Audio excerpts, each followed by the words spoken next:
반갑습니다. 김용민 대표입니다. 오늘 김용민의 주식 랭킹에서는 2차 전지 다음 대장주 이주식 포스코홀딩스보다도 하반기 급등할 수 있어요 라는 내용으로 영상을 준비해 왔습니다. 사실 포스코 그룹주랑 에코프로 그룹주들의 강세가 이어지고 있죠. 이 두 그룹주들이 무너지면은 시장 자체가 무너질 수 있기 때문에 앞으로도 강세가 이어질 것입니다. 그럼에도 불구하고 오늘 영상을 왜 2차전지 다음 대장주 포스코홀딩스보다도 하반기 급등할 수 있는 주식을 왜 준비해 왔냐? 바로 포스코 그룹주와 에코프로 그룹주의 비중을 못 실으신 투자분들 혹은 이미 팔고 나와서 또 다른 수혜주를 찾으시는 투자분들을 위해서 영상을 준비했고요.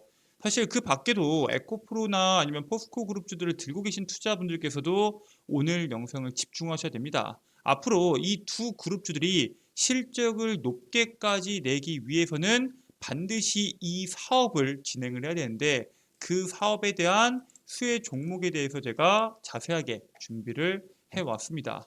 오늘 영상도 여러분들께 도움이 될 수 있는 내용으로 준비했으니까 영상 시청하시기 전에 구독과 좋아요 버튼 한 번씩만 누르고 시청해 주시면 감사드리겠습니다.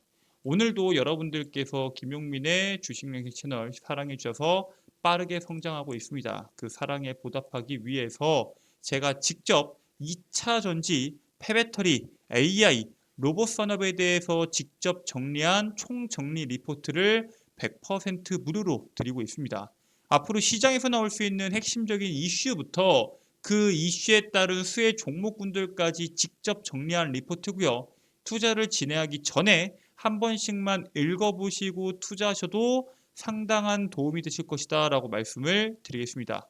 해당 리포트를 다운로드 받는 방법에 대해서는 제가 오늘 영상에서 그 방법 자세하게 설명드릴 예정이니까 오늘 영상 집중하셔서 시청하시면은 그 방법 알 수 있다라고 말씀을 드리겠습니다.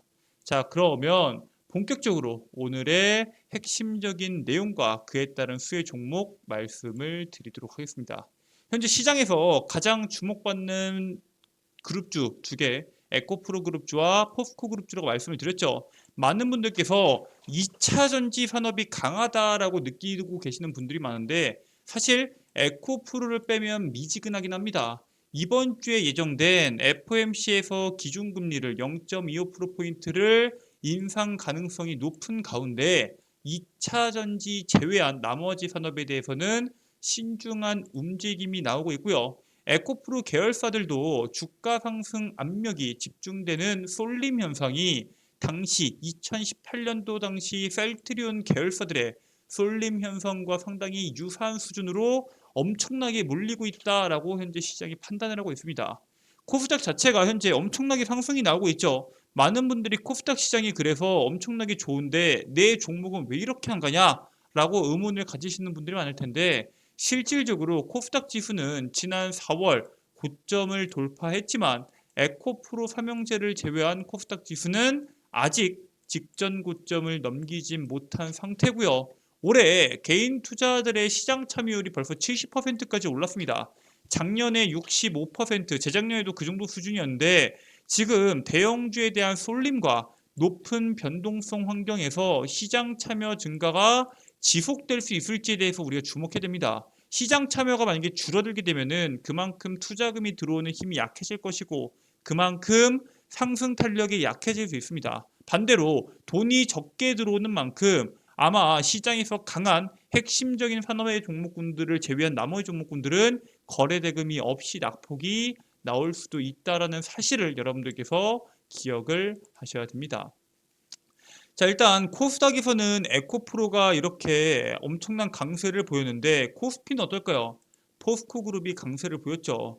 코스피에서는 포스코 그룹이 강세를 보이면서 12년 만에 현대차 시총을 추월했고요. 4위를 기록하게 됩니다.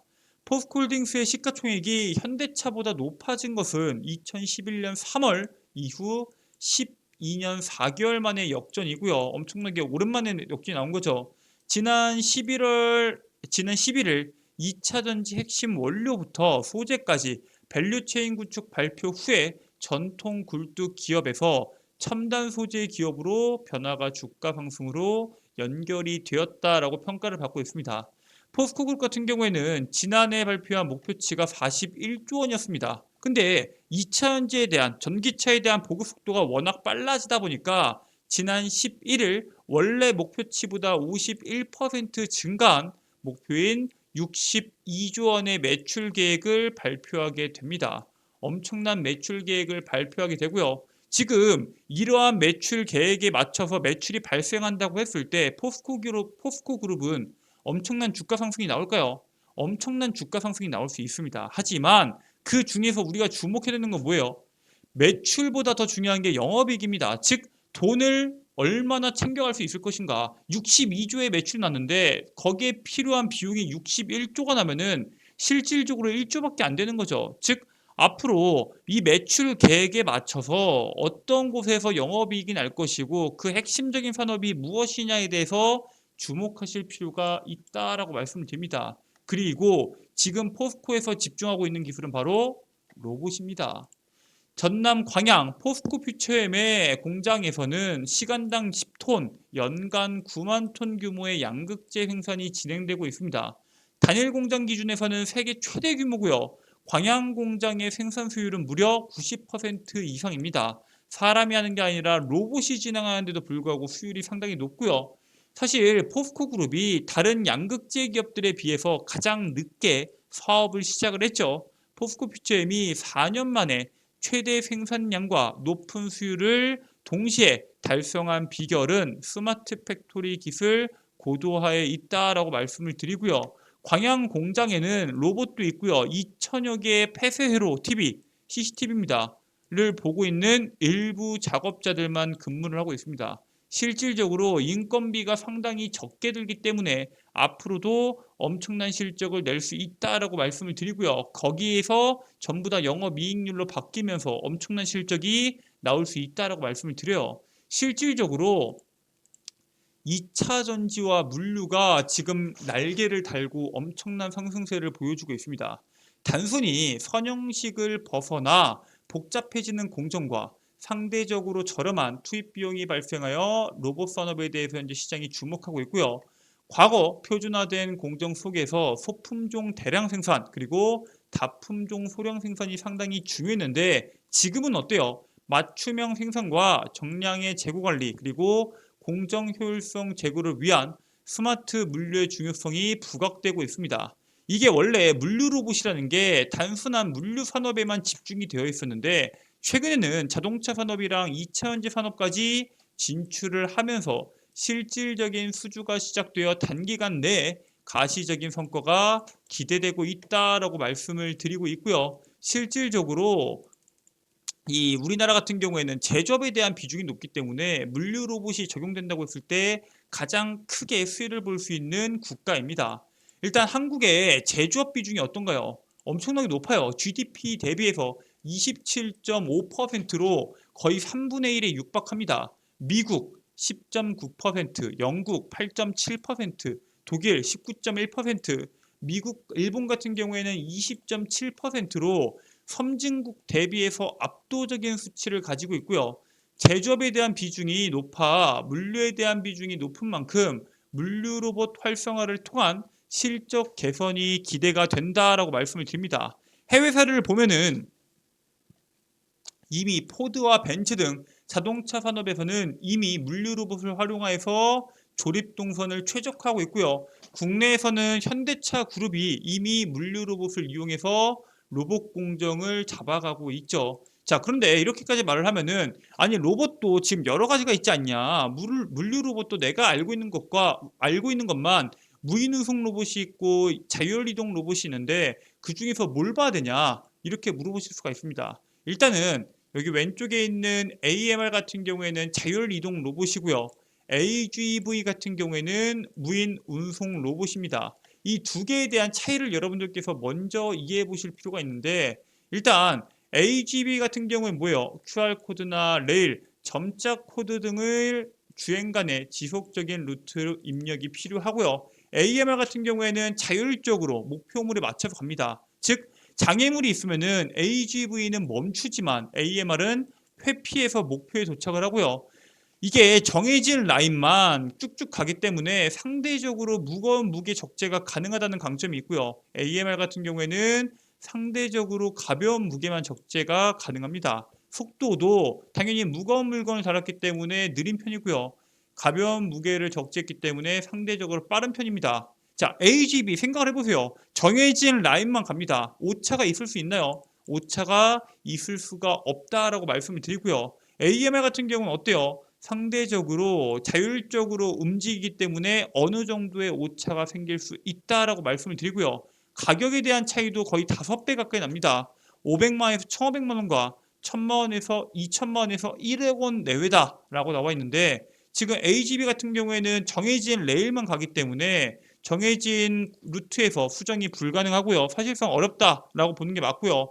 AMR 같은 경우에는 구축 이후에도 루트 수정이 쉽다라는 장점을 가지고 있습니다. 자, 그래서 AGB 같은 경우에는 여러분들 잘 알고 있는 물류사, 택배사에서 정해진 라인만 레일로 쭉쭉쭉 가는 것이 AGB라고 보시면 될 것 같고요. 반대로 제조업, 헬스케어 등 AMR이 사용되는 것들은 현재 현대차 혹은 벤츠, 일단 방금 전에 말씀드렸던 포드까지 이와 관련된 자율 이동 로봇에 대한 활용의 정도가 점차적으로 넓어지고 있습니다. 아니 근데 분명히 오차가 있다고 했는데 이 오차 범위가 워낙 커서 앞으로 성장할 때까지 기다려야 되는 거 아니냐라고 물어보실 수 있습니다. 이미 성장은 궤도권에 올랐습니다. 실질적으로 대통령실에 이번에 로봇계가 지킨다. 이달 초에 민간업체가 만든 로봇계가 대통령실에 납품이 됐고요. 임무 수행에 적절하다고 판단되면은 실제 대통령실 경비로도 활약하게 될 전망을 가지고 있습니다. 업계 관계자는 대통령 경호처에서 경호, 경비, 첨단화를 위해 사족 보행 로봇 도입을 위한 실증 작업을 진행 중이다라고 답변을 했고요. 사람처럼 정찰을 하거나 수색을 할 수 있고 지뢰 탐지나 위험물을 제거할 수 있기 때문에 사실상 이 주행 모듈와 비슷하다라고 보시면 됩니다. 사람이 가야 되는 이 수색과 사람이 가야 되는 정책을 대신해서 루트를 뚫고 가서 수색과 정찰을 할 수 있는 기술을 갖고 있고요. 갔다가 돌아와야 될 거 아니에요. 즉 앞으로 우리가 보고 있는 물류 로봇에 대한 기술들이 여기에 이 로봇계의 접목이 되면서 엄청난 실적이 나와줄 수 있다라고 말씀을 드리겠습니다. 자, 그래서 AMR이 사용될 수 있는 범위가 상당히 많다는 건 알겠는데 그 중에서 가장 많이 활용되는 게 뭐가 있냐? 대표적으로 자동차가 있습니다. 자동차가 상당히 많이 그 부분을 활용하고 있고요. 그 다음은 물류, 나머지는 기타 등등이다라고 보시면 될 것 같습니다. 자, 여기까지만 본다고 하더라도 현재 이 AMR이 활용되는 이 자동차 산업에 엄청나게 다양한 부분에서 사용이 되고 있다 정도는 우리가 예측해 볼 수가 있는데 일단 포스코 그룹이 제가 그 부분에 대해서 엄청나게 앞서 나가고 있다라고 말씀을 드렸죠. 이번에 포스코 DX가 프랑스 물류 자동화 기업과 협력을 해서 로봇 도입에 속도를 내고 있고요. 포스코 DX는 물류 자동화 로봇을 공급하는 프랑스 기업 엑소텍과 협력을 체결하게 됩니다. 업계에 따르면은 물류 창고를 운영하는 대기업 중 약 70% 이상이 2026년도까지 물류 로봇을 도입할 것으로 예상이 되고 있고요. 본격적으로 물류 로봇을 도입하게 되면은 그에 따른 로봇에 대한 수주에 대한 기대감이 종목군들의 접목이 되면서 엄청난 시세가 나올 것으로 예상이 됩니다. 엑소텐이 생산하는 물류 자동화 로봇 스카이팟이 포스코 DX가 추진하는 통합 물류 창고 프로젝트에 적용이 되고 있고요. 일본에 이어서 아시아 지역에서 두 번째로 스카이팟 공급권을 확보함에 따라서 관련 분야에서 경쟁력이 한층 더 높아질 것으로 현재 시장은 예측을 하고 있습니다. 자, 여기까지만 본다고 하더라도 현재 물류 로봇에 대한 긍정적인 모멘텀이 뭐가 있는지 다들 아시겠죠? 자, 그런데 지금 글로벌 물류 로봇에 대한 성장이 심상치가 않습니다. 자, 보시면은 제조 로봇과 물류 로봇에 대한 흐름이 있습니다. 여기에 있는 물류 로봇에 대한 비중이 2017년도부터 기하급수적으로 올라가고요.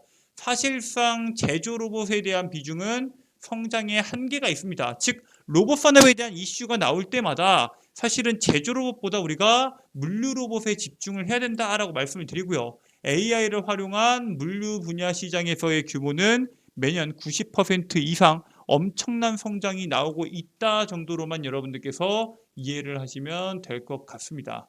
자, 여기 있는 내용들만 본다고 했을 때 로봇 산업에 대해서 대략적으로 말씀을 드렸는데, 아니 근데 이 많은 로봇들, 물류 로봇 상당히 비싼데 도입하면은 기업들이 너무 힘든 거 아니냐?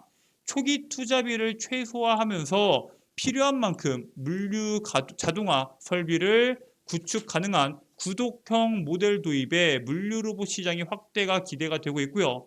투자 여력이 높았던 대기업 위주의 물류 로봇 시장에서 앞으로는 중소, 중견기업까지 로봇 도입에 빠른 속도로 시장이 성장할 것으로 예상이 됩니다. RAAS의 글로벌 시장 규모는 2016년 2.2억 달러에서 2026년 240억 달러로 20배 이상 성장할 것으로 예상이 되고요.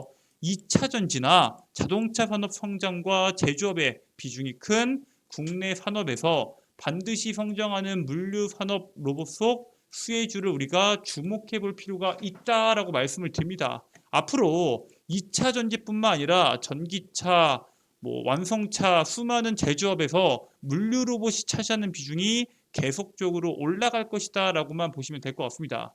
자, 그래서 여기 있는 내용들을 확인한다고 했을 때 지금 당장 우리가 매수해도 되고 모아가도 되는 종목이 뭐가 있는지 제가 여러분들께 두 종목을 준비해 왔습니다. 첫 번째는 V원택입니다. V원택은 자회사 시스콘이 국내 대기업, 협력기업, 협력사의 AMR과 AGV 공급 업체로 선정이 된 기업이고요. 시스코는 전기차 제조 공정 내 라인 간 물류 공급을 자동화 역할을 수행하는 로봇을 자체 생산해서 제품을 만들어낸 그런 기업입니다.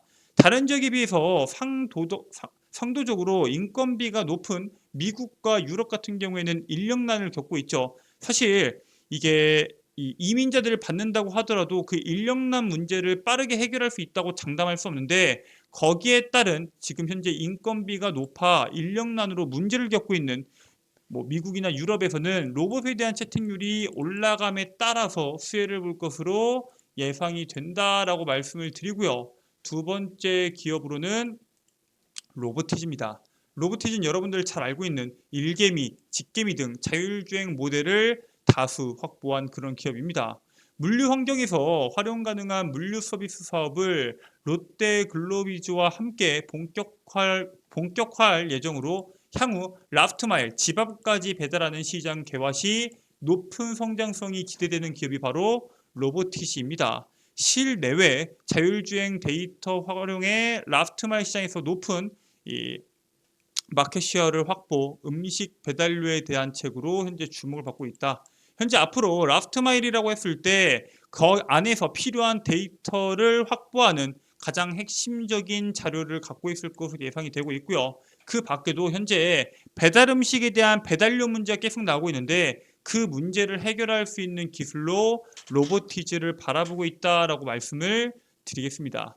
자, 그래서 여러분들께 반드시 주목해야 되는 그러한 종목에 대해서 말씀을 드렸는데, 오늘 여러분들께서 확인하신 이 로보티즈와 V원택을 토대로 앞으로 하반기에 나올 수 있는 시장 이슈와 그 이슈에 따른 수혜 종목군들 반드시 공략해 보시길 바라겠고요. 지금부터 하락할 때마다 모아가시면은 앞으로 높은 수익률이 나오는데 상당한 도움이 될 수 있다라고 말씀을 드리겠습니다.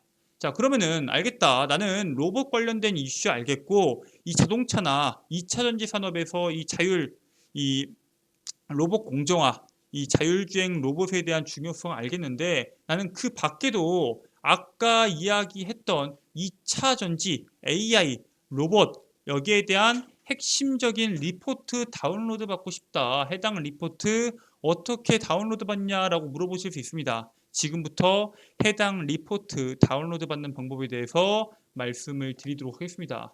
여러분들 핸드폰 보시면은 아이폰 유저 같은 경우에는 앱스토어가 있을 거고요. 안드로이드 같은 경우에는 구글 플레이 스토어가 있습니다.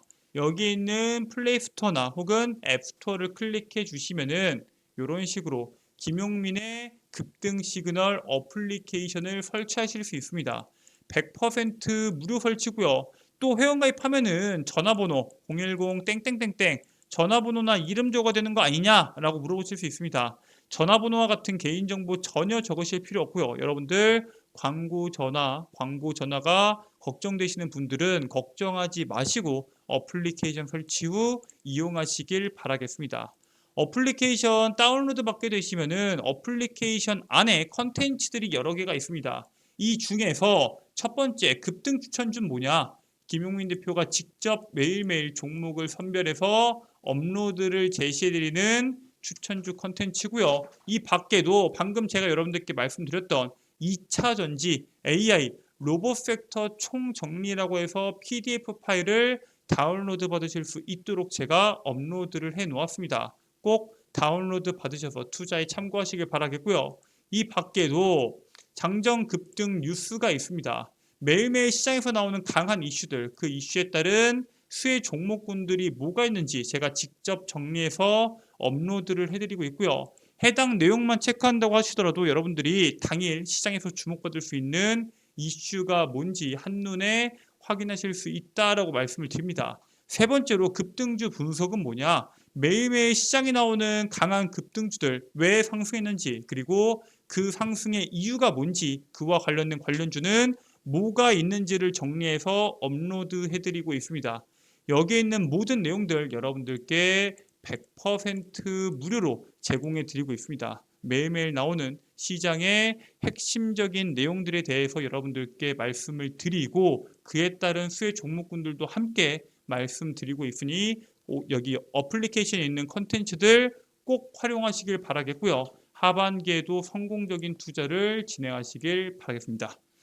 자, 오늘 준비한 내용은 여기까지입니다. 오늘 영상도 끝까지 시청해 주셔서 감사드리고요. 저는 다음 영상으로 여러분들께 더 도움되는 내용으로 찾아뵙도록 하겠습니다.